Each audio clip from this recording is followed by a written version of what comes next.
All right, well, Eldon, I appreciate you being with me tonight, and I'm really excited to hear more of your story, and I'm excited that the Balls are allowed us to be in here and be a part of the theatrical outfit and what they got going. So this is a great space, and for those who are watching that aren't aware, this is where the Moth meets every month, and so this is a special place for both of us because Eldon has been on stage here many times, and this is where I first heard Eldon share a story, and so I'm excited to be here with him tonight. So to get started, if you could just introduce yourself and tell us how you got involved and started with storytelling. First, thank you for having me. This is amazing, and I am super excited to be here on this stage having this interview. I think this is the perfect space and the perfect time. My name is Elden Smith. I am a storyteller. I think story is part of all human nature. I think everybody wants to know what happened next. And if you were to walk in any room talking loud enough, telling of something that happened, I believe everybody in that room would stop and listen. For me, there's no one story that I can remember that made me say I love storytelling. I grew up in the South. And I think those long nights sitting on porches and listening to your aunts and uncles, listening to your family members tell these stories and just getting wrapped up in the tales. They weren't as thought out and built up as the stories that we tell here at the Moth, but still, it was just the entertainment value of you and your voice, and that's all it took. I leaned into self-development, and that led me to public speaking. And one day I met this nun, and she asked me what type of public speaking did I do. And as I thought about it, I said, I tell stories. And she replied, you know, Jesus was a storyteller. And I didn't see Jesus as a storyteller. I had to go back and Google, well, can you tell me how Jesus was a storyteller?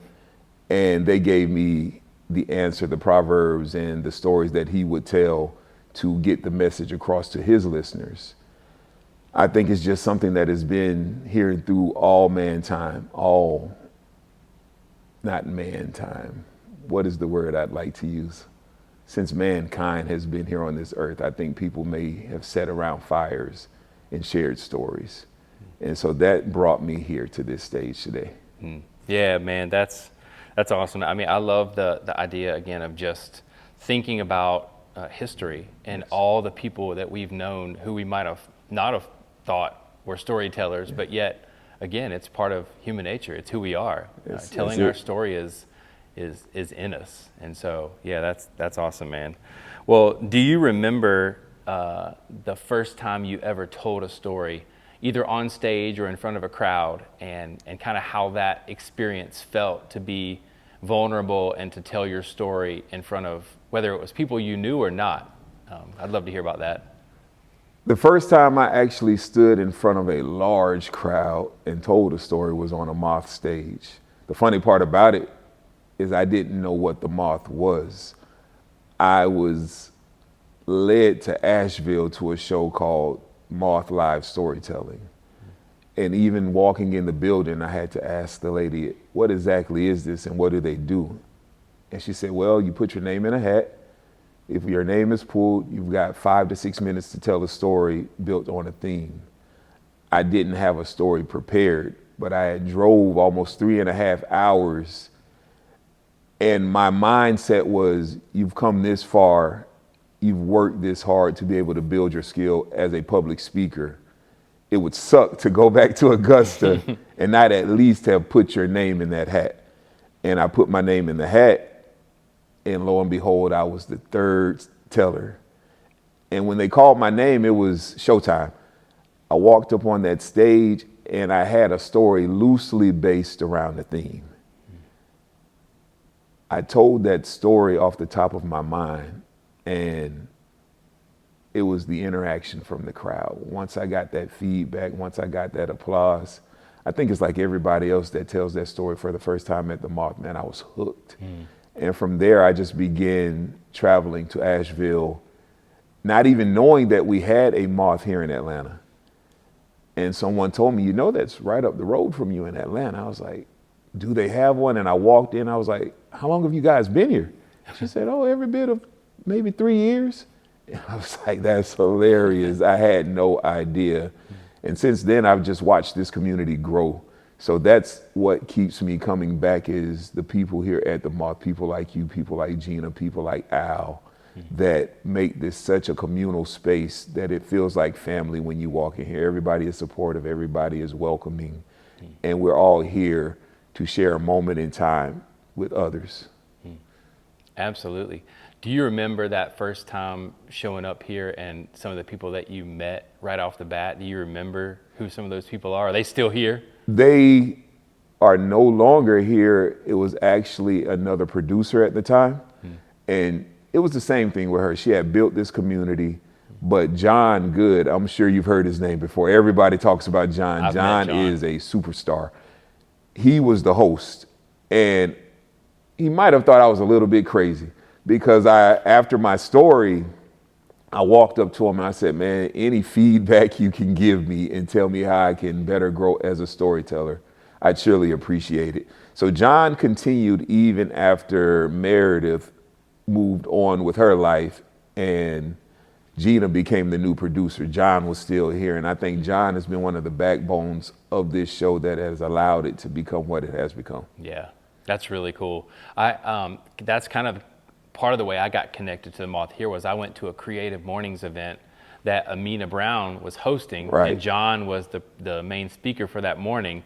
And he talked a little bit about the Moth, but it was mainly about a different topic. But afterward, similar kind of thing. He probably thought I was crazy. I went up to him and introduced myself and just said, "Hey, I really appreciated that," and encouraged him in what he had said, and then kind of found out more about the Moth from him. So what a great guy. Super welcoming dude, man. Yeah. And I've been able to reach out to him through time now just to get feedback. He was one of the people that gave me encouragement to start my own show in Augusta. And I was looking for a host because there's no way that I could do what he does. No way. And so I reached out. I was like, man, do you think I should host this? And he was like, you gotta host it. You've got to host it. And he gave me encouragement talking about what he had started, Java Monkey, and how it started with 5 people. And by the end of it, it was wrapped around the block. So he's definitely been one of my greatest supporters, as well as someone who has allowed me to reach out to him whenever I had any questions. Absolutely. Seems like that kind of guy for sure. Well, that's a perfect segue into the next question. So what does the Atlanta storytelling community mean to you, and how has being a part of it been an influence in your life, here at the Moth on stage, but in other capacities as well? This community is hard to describe unless you show up and become a part of it. But it's a family. We walk in here for the purpose of storytelling, but when we come in, there's music playing. Sometimes there are people down here dancing. Gina, I found out later that she had been a cheerleader younger life, but the energy that she brings when she's preparing and beginning the show is just a very, very welcoming space. So this place for me has just given me confidence that I may have known was there, but the ability to stand up and continuously get that feedback from the crowd. It's the crowd, not just the applause, but after you tell a story, people approaching you and telling you how your story related to something in their life. I heard someone once say, we may not have shared the same experience, but we all know that feeling of fear. We all know that feeling of joy. We all know that feeling of anger. And when you're standing on that stage and you're telling that story, we can all wrap around whatever feeling you're trying to convey. So just the communal feeling of this space has really given me the understanding and awareness of how powerful storytelling really is. Because you talk to people and you ask them, and they ask you what you do. And you say, well, I'm a storyteller. And then you break down exactly what it is that you do. And they're like, well, I never knew that existed. But as we both said, it's part of mankind. It's part of all time. And it's always been here. We just don't recognize that we're doing it when we're doing it. It's just communication between people. Yeah. Yeah, so that is, the community here, it is. I mean, like you said, my daughter and I showed up that first night not really knowing what to expect. And it felt like we had been here before. Right. I mean, the way Gina was, the way Katina, the way Al, I don't think I met you that first night, but I heard you tell your story. But I did meet you, soon after. Right. And just feeling like, man, this is just such a great group of people that I got to be a part of this, and so it's been a huge encouragement to me as well. I think for you, I was going to say that I thought I met you that night because it was you and it was your daughter. Mm-hmm. But what I noticed, you instantly took into the community. So you started walking around introducing yourself to people. And then before I knew it, you were on stage telling your story, man. And I think that's the whole thing. It was you told me when we met, man, I want to get up there, and then we talked for a bit, and then the next thing I know, you were up there. And I think that's the thing about it, man. Nobody knows the power of it until they actually get up there and they share that story. Yeah. And then it never feels like you did something crazy once you get off the stage because everybody wraps around you like, that was amazing. Yeah. This is what I got from it. This is how it made me feel. And then you get to take that with you, learning that you too have a superpower of some sort. Absolutely. And the stories really do stay with you. I mean, That's the thing. My daughter and I talk about them for weeks. I mean, we're still talking about stories we heard last June, a year ago. So it's fantastic. Well, as far as kind of wrapping up here at the end, is there anything about your journey or just storytelling in general or this community that you'd like to share with anybody who might be watching this interview? Storytelling, my journey could be an hour by itself of how I got here. It's really spiritual. I believe I was led here. But to anybody else that's wondering about it, stories have power. And you never know the power that a story has or how it can affect someone else until you share it. A lot of people believe that they can sometimes be the only one going through some things until they get up here and they share their stories. And I've talked to many of people. Some say it's cathartic, it's healing. Stories can make you laugh, stories can make you cry, stories will encourage, not only for the people listening, but when someone walks up to you and they'll say, that story meant a lot to me. And they'll give you the reason why that story meant so much to them. And you walk away thinking that I was able to affect someone's life with just something that I went through in my life. And I think that's the beauty of this. It's true story. So if there's anybody that wants to get up here, but they have the trepidation of, I can't, I promise you, most of the people that have stood in front of that mic for the first time thought they couldn't. And we're all nervous that first go. My first story, I was in Nashville, and I know for sure that the sweat was running, but I got through the story and getting off that stage, just the encouragement from the people. I think that's the one thing anywhere you go, the encouragement from a Moth crowd seems to be the same everywhere. They're there to watch you win.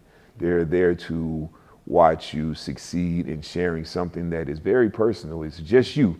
And it's a very vulnerable space. It's you, that microphone, 300-400 people, and you can hear a pin drop. But the power and the feeling that you get from it, it is absolutely addictive. And I would encourage and implore anybody to give it a shot. Absolutely.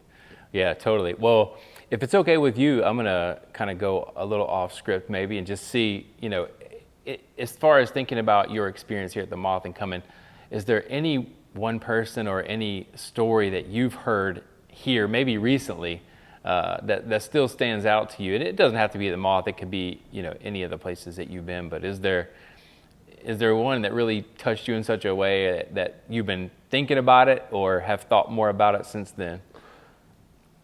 I'm always thinking about Miss Jean's stories because she's a older lady, and to hear her tell her stories. If you didn't live in that period in time, you could think it was one way. But listening to her tell her stories and share her stories, you realize that things have pretty much been the same across the board, man. Nothing new under the sun. And so listening to Miss Jean's stories, man, when she gets up there and she tells those stories, and these are adult themed storytelling, Right. stories to say the least. Her stories will surprise you sometimes what you hear from her. But I think everybody that's had the courage to get up and share their story, sometimes you can sit in that crowd and realize that no, this is deeply personal, and what they're doing right now takes a lot of courage. Yeah. And you just walk away just watching and hoping that it was as helpful for them to share that story as it was for you to hear the story. So there's not one. I really, before Al became the host, I enjoyed his stories. Like I said, John as a host, building and putting stories into his hosting is amazing. And then there's a gentleman that used to host in Asheville named Ray Christian. He always told a story through his hosting as well as what he called rift along through the thing, man. But the way he was able to hold a crowd, he always walked out entertained. No matter what the stories were, he was able to move that forward. So there are just far too many. It's like picking your favorite song, and it's like there's no way. Yeah. It's impossible to pick there are so many good stories. And I think 90% of the stories that I've heard, I've really enjoyed, but 100% of the stories I've respected the teller, because it takes just that much to be able to get up there and share with people. That's so true. So, well, something you just said about Miss Jean made me think about something we were talking about before the interview, just one of the other side projects that you do, and just thinking about those who are older than us, who've Right. lived a lot longer, who've experienced a lot more life, and just the wisdom that they have to Yes. tell, but yet how often these days we either just don't take the time to ask, or we're just too busy to sit and listen. But I mean, if you'd be willing, I'd love to hear a little bit about that project, and again, just a little bit what you were telling me before about how that's unfolding. Yes, well, my company is called Wealth and Wisdom. And one of the things that I'd like to do with that is sit down and get those stories before we're not able to have those stories, especially from the older people. We were talking before we started, and you said that you remembered a story that I told, and it happened to be a story about an older gentleman that I got to spend a lot of time with. But I believe my project is I'm sitting down and I'm taking time to record those stories, get those stories recorded. So one, when it has come time for a person to pass, they've left their story behind. One, for others to look back on and gain wisdom, but also for their family to hold on as a keepsake. Because as you said, sometimes you can take for granted that these people are here until they're gone. And then once they're gone, all these questions pop up of, I wonder how'd this go, how'd that go. So what I'm trying to do is record those stories, make sure I get those stories recorded and saved for all time, so that we can always reach back as just individuals, but also for their family, that just have that keepsake of saying to people that may come along, you didn't get to meet your grandma, but let me show you who she was as a person. And a lot of times as children, we don't necessarily have the courage to ask the stories because of fear of what we might hear and maybe looking at our parents slightly different. So I've taken on the responsibility of making sure that I ask those questions so that you can look back and maybe even learn something about your people that you did not know. So yeah, that's what it's called. It's called Wealth and Wisdom. And I'm excited to get that off the ground and get that out to people real soon. So thank you for asking about that. That's awesome. Well, that's a beautiful thing. And I've even thought about, just as my family members, my parents and my mom's, remaining siblings and aunts and uncles who are getting older, and just spending time with them. That's one of the things I think about is, Yes. there's so much that we're going to miss if we don't ask now. And so that's a beautiful thing and a great idea. So I appreciate that. And that actually did happen to me. My last living grandparent just recently passed, and she and I had a great relationship. So I was able to sit on the phone with her and get these stories. But once I came up with the idea of what I wanted to do, I pushed it off and I said, okay, around my birthday, I'm going to get down there and we're going to do this. And unfortunately, she passed on before then. So it's definitely necessary, even if I don't get the story, to be able to sit down with these people and really try to learn and get to know who they really were. Maybe even surprise them with the questions you may ask, but be open to the answer. Yeah. Because I think once people get to a certain space, they're ready to tell it all, man. They have nothing to hide, and I think they are excited, if nothing else, to be able to share that with someone before they're not able to share it anymore. Yeah, absolutely. Yeah. Well, man, I think that's a beautiful way to end our time, and I really appreciate you, and I've enjoyed so much getting to know you. I look forward to hearing more of your stories on stage here, and maybe at some point I'll come and be a part of what's going on over where you live, and so. But anyway, man, I really appreciate your time and being willing to do this. So thank you, Eldon. No, I appreciate you, Josh. And as I told you before, I think this is really cool what you're doing, being able to meet the storyteller. And I'm going to go before I understand that they're dancing or something upstairs. So we're going to stop here. But no, I think this is really cool what you're doing. Thank you. I think the universe provided us with the special place. It took us some time to get together, but when we were able to get together, this is the perfect setting and the perfect time. So thank you for having me. Yeah, absolutely. And just for anybody who's watching, the noise you might have heard, we are in, again, the theatrical outfit, the Balzer Theater. They're about to have a production of Young John Lewis. And so they're rehearsing, it sounds like. But if you have a chance to come out and check that out, that's a great way to support this theater as well. So again, thank you, Eldon. And for those watching, thank you. And we'll see you again soon. Thank you, man. Peace to you. Thank you.